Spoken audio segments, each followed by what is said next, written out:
नमस्कार प्यारे बच्चों, कैसे हैं आप सब। आशा करता हूँ कि सब अच्छे होंगे। तो चलिए शुरू करते हैं। आज हम करेंगे वर्कशीट नंबर 79। अगर आप यही वर्कशीट हिंदी में देखना चाह रहे हैं तो वीडियो के डिस्क्रिप्शन में दिए गए लिंक पर जाकर इसे देख सकते हैं। ये वर्कशीट 5 अक्टूबर 2020 की होने वाली है। यहाँ पर बच्चे अपना नाम लिखेंगे और यहाँ पर अपने क्लास टीचर का नाम लिखेंगे।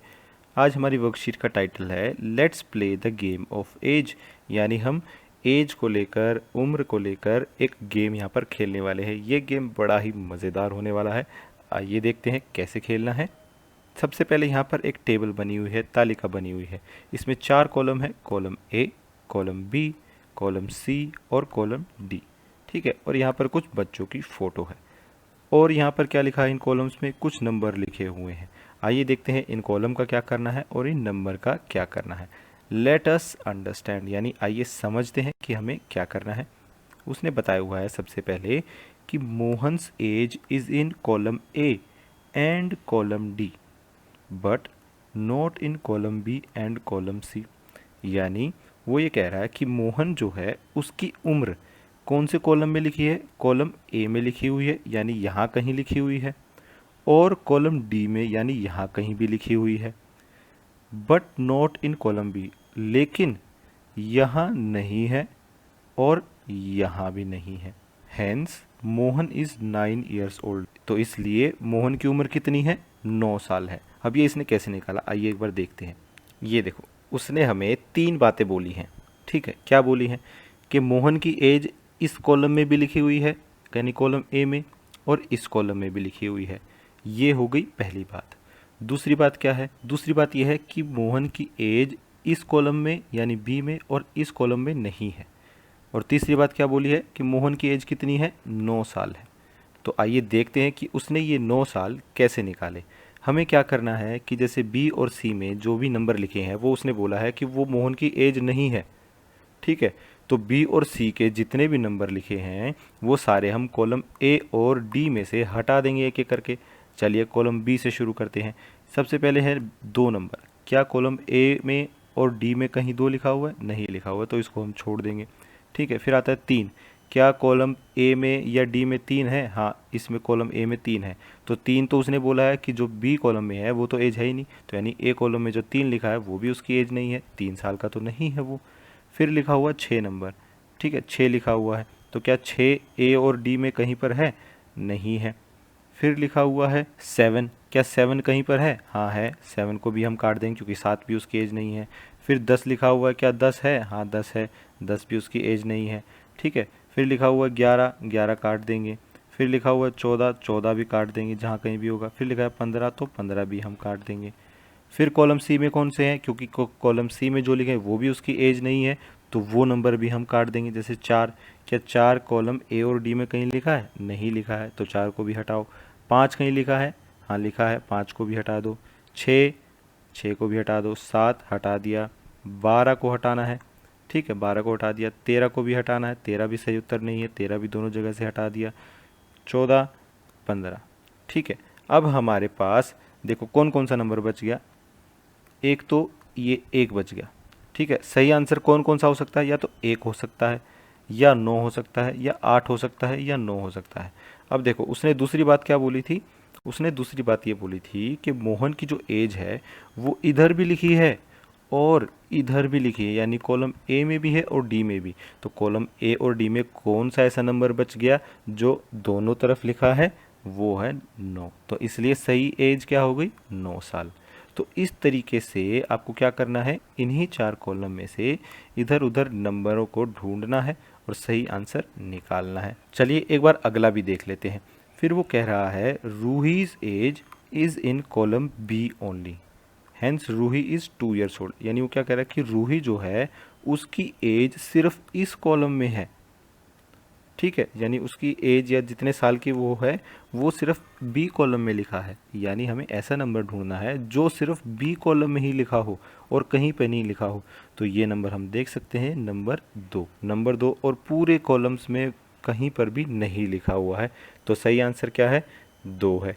ऐसे ही नंबर 3 पर चलते हैं। यहाँ पर वो कह रहा है कि Taranjot's age is in column A, column B, and column D but not in column C. Hence Taranjot is 11 years old. यानी तरनजोत की एज क्या है कि वो कॉलम ए में भी है, वो बी में भी है और डी में भी है, लेकिन सी में नहीं है।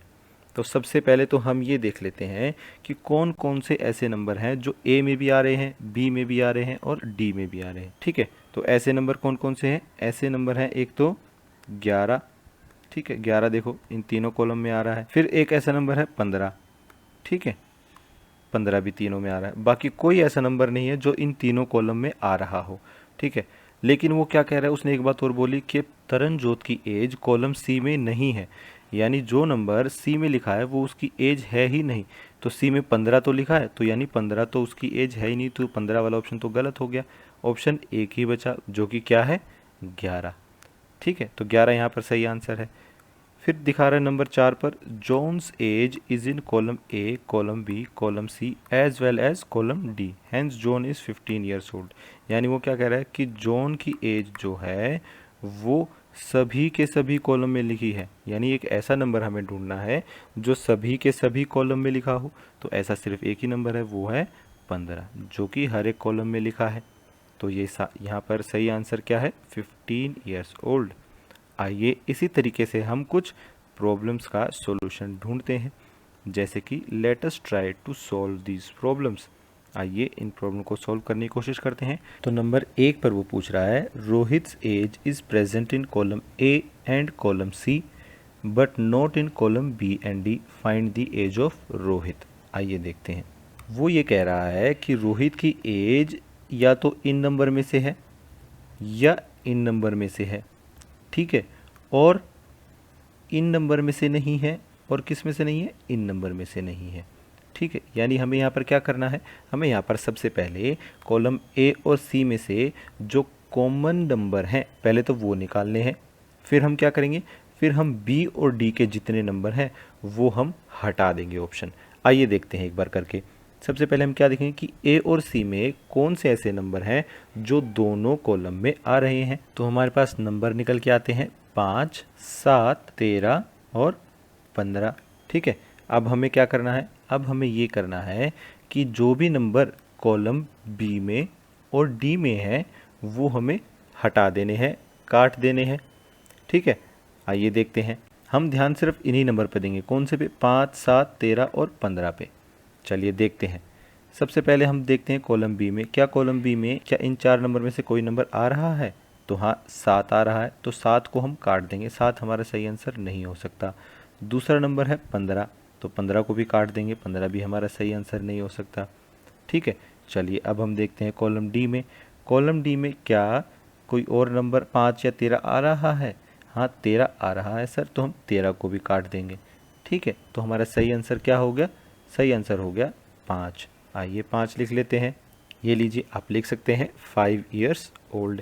फिर आते हैं नंबर 2 पर। यहाँ पर पूछ रहा है, Salman's age is in column B, column C and column D but not in column A, find the age of Salman. यानी सलमान की एज इनमें से है या इनमें से है या इनमें से है, और किस में से नहीं है, इन नंबर में से नहीं है।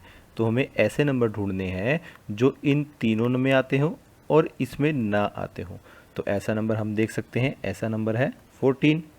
तो क्या 14 ए में आ रहा है? नहीं आ रहा, तो 14 हमारा सही आंसर है। आइए इसको लिख लेते हैं, 14 ईयर्स ओल्ड। चलिए प्रश्न नंबर 3 पर चलते हैं। What type of numbers do you see in column A? आइए एक बार कॉलम ए देखते हैं। यहाँ पर वो पूछ रहा है कि आप कॉलम ए में कैसे नंबर देख रहे हो। देखिए आइए एक बार देखते हैं, 1, 3, 5, 7, 9, 11, 13, 15। तो हम देख सकते हैं कि एक छोड़कर एक नंबर लिखा हुआ है, यानी कि ये सारे ऐसे नंबर लिखे हुए हैं जो 2 से पूरा पूरा डिवाइड नहीं होते हैं। तो हम जानते हैं वो नंबर जो 2 से पूरा पूरा कम्प्लीटली डिवाइड नहीं होते हैं, कुछ ना कुछ रिमाइंडर रह जाता है, वो नंबर कौन से होते हैं? वो ऑड नंबर होते हैं। और जो नंबर 2 से पूरा पूरा डिवाइड हो जाए वो कौन से होते हैं? वो इवन नंबर होते हैं। तो ये सारे कॉलम ए में जितने नंबर लिखे हैं ये सारे कौन से नंबर हैं? ये सारे ऑड नंबर हैं। तो आइए ये हम अपने आंसर में लिख लेते हैं। तो यहाँ पर हम लिख देंगे ऑड नंबर्स। फिर हम आते हैं प्रश्न नंबर 4 पर। Try to find out the age of your younger brother और सिस्टर और फ्रेंड यूजिंग अबव टेबल। यानी यहाँ पर वो क्या कह रहा है, यहाँ पर वो आपको यही एक्टिविटी अपने छोटे भाई बहन या अपने दोस्तों के साथ खेलने को बोल रहा है। ठीक है, उनके साथ आप ये एक्टिविटी कर सकते हैं। कैसे? जैसे मान लीजिए आपके छोटे भाई बहन की उम्र है 7 साल। ठीक है, तो 7 कहाँ लिखा है? यहाँ पर 7 लिखा हुआ है। ठीक है, तो आप ये बोल सकते हैं मेरे छोटे भाई बहन की age column A, column B और कॉलम सी में तो लिखी है, लेकिन कॉलम डी में नहीं लिखी है। तो इस तरीके से आप ये गेम खेल सकते हैं। इसमें आपको कोई आंसर लिखना नहीं है, ये एक छोटी सी एक्टिविटी है जो आप कर सकते हैं। आज की क्लास यहीं ख़त्म होती है। अगर आपके कोई डाउट्स हैं तो आप नीचे कमेंट सेक्शन में पूछ सकते हैं। कल फिर मिलेंगे, कुछ नया सीखेंगे। तब तक के लिए थैंक यू एंड जय हिंद।